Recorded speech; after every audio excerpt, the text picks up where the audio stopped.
Hello everyone, I'm Sign1News anchor Martha Anger. Here's a quick look at the top trending stories making headlines today. If you post an interesting comment about this update, we may add it at the bottom of the screen.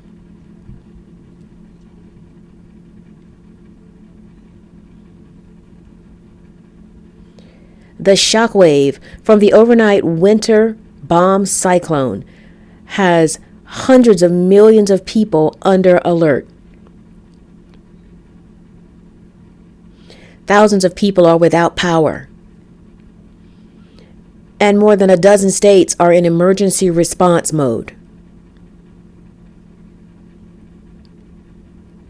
The storm has sent temperatures plunging to record lows from coast to coast. Heavy snow and ice are creating grim road conditions with poor visibility, leaving some drivers stranded in unbearably frigid cold. Zero visibility is even making it hard for emergency workers to respond. Thousands of flights have been canceled, and hundreds of miles of roads have been closed. President Biden has urged Americans to stay off the roads and heed local warnings.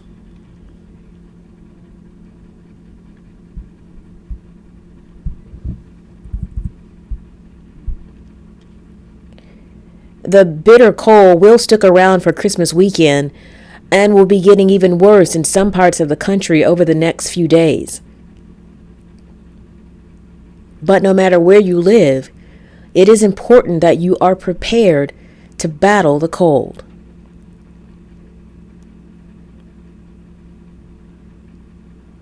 Health experts offer these tips to stay safe.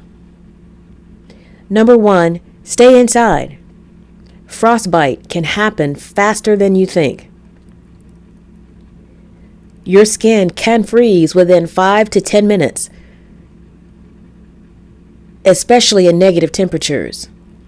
Number 2, don't get on the roads unless you have to. Number 3, keep an emergency kit in your car, just in case you get stranded or your car stalls. The kit should include a hat, gloves, a warm coat, blankets, food, water, batteries, an extra charger for your phone, kitty litter, which can provide traction for your tires if you get stuck, flares, and a full tank of gas. And 4, take the proper precautions indoors as well. Dress warmly, keep your pets inside, let your water taps drip slightly to prevent freezing pipes. And if the power goes out, don't leave candles unattended. And never use generators, grills, or camp stoves indoors or near windows.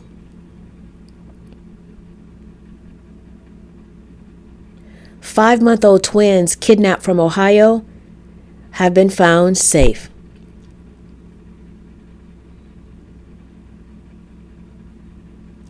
Kyer and Kason Thomas were kidnapped Monday in Columbus.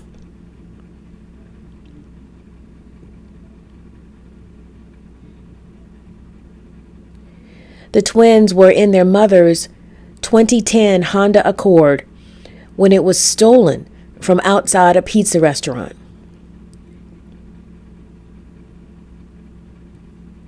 Kyer was found abandoned near the Daytona International Airport early Tuesday morning.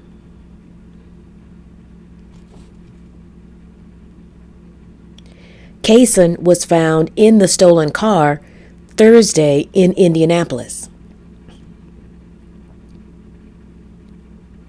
Police said he is in good health and was being taken to a hospital to be checked out. 24-year-old Nala Jackson has been arrested in this case. Police do not believe Jackson has any connection with the mother or the twin boys.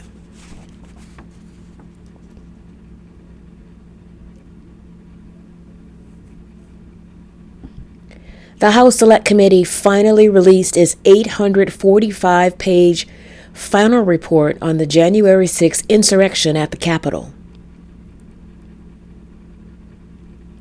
In summary, committee members recommended 4 criminal charges to be filed against former President Trump.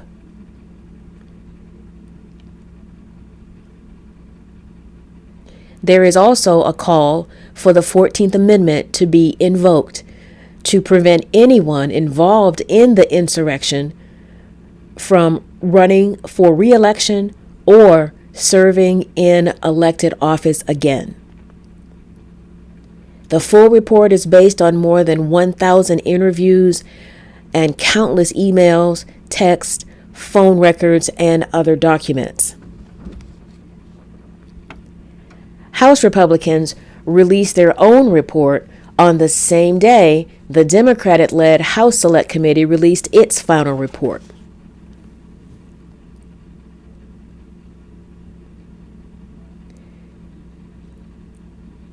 House Republicans focused on a breakdown in intelligence sharing, Capitol security, and a failure of coordination between various law enforcement agencies that day. But the GOP report is silent on other efforts to disrupt the transfer of presidential power after the 2020 election and glossing over former President Trump's own role.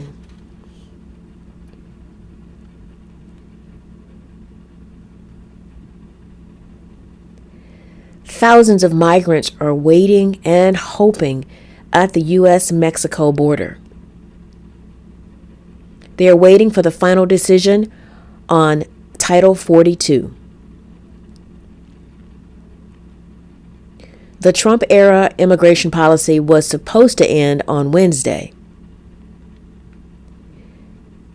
It permits border agents to reject asylum seekers and immediately send them back over the border based on COVID-19 concerns. The Biden administration wants to end Title 42, but it also is asking the Supreme Court to delay the ending of Title 42 until at least December 27th so it can prepare for the large influx of migrants. The city of El Paso, Texas, appears to be busing migrants to warming stations due to the cold temperatures. But unfortunately, some migrants are refusing to go because of fear they're being tricked.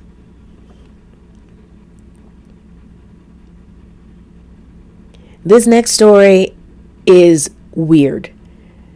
For a brief moment, 3 dominatrix ruled at a public meeting in Fort Lauderdale.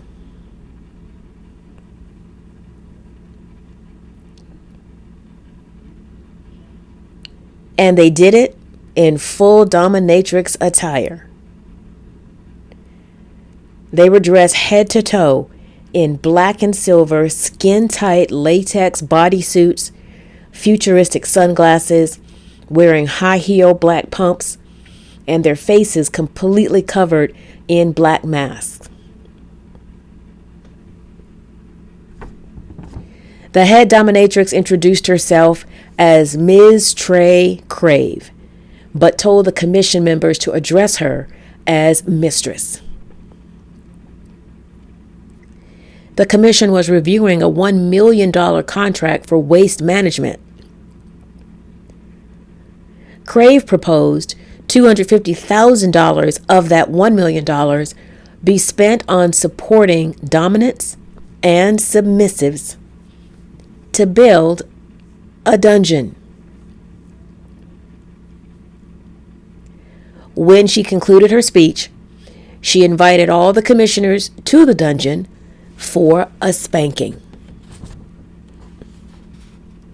Then the trio just walked out.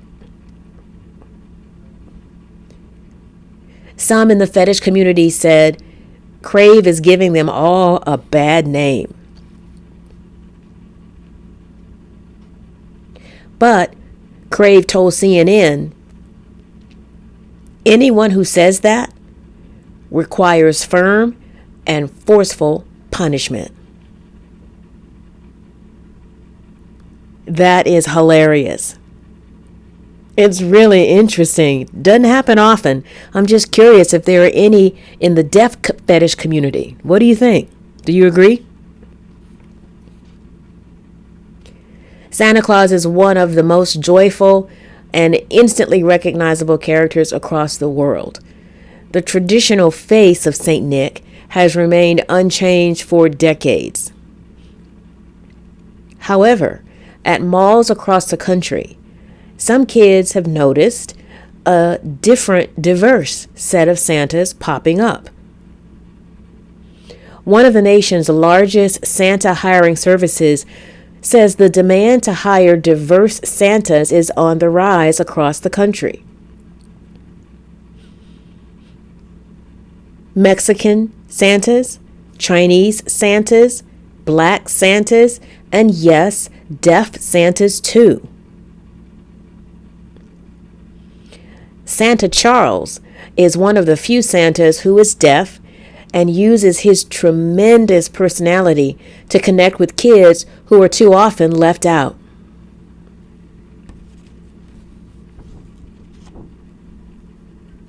It wasn't a good experience for me.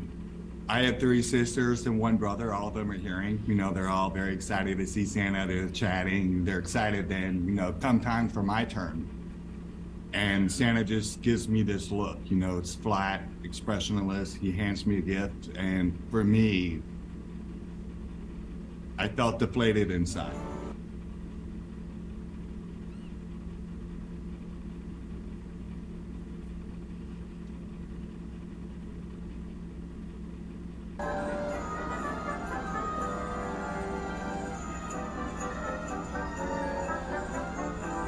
Santa is, a magical experience for children. It's about bringing joy to their lives. It really means a lot to me.